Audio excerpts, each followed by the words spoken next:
In this video, we will show you how to properly remove and install the APC replacement battery cartridge 140, also known as the APCRBC140. Before getting started, you will need a Phillips screwdriver and the new RBC. First, remove the front bezel of the UPS. This will just pull off. Next, unscrew the 2 or 3 screws holding on to the cover of the battery cartridge bay.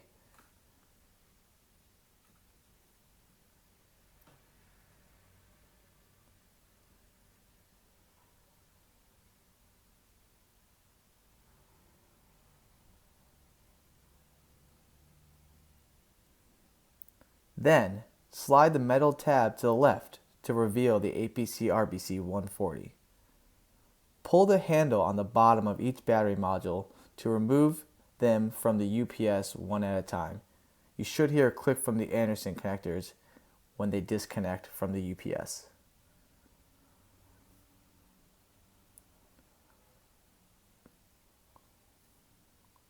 Slide the 2 new battery modules into the UPS one at a time and reconnect the Anderson connectors.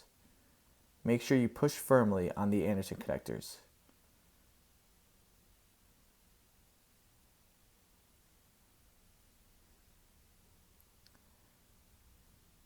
Then, close the battery bay cover and slide it to the right to lock it.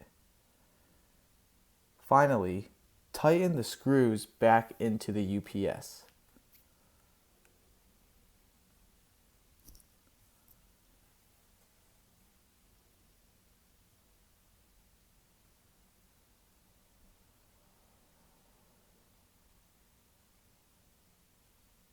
Place the front bezel back onto the UPS.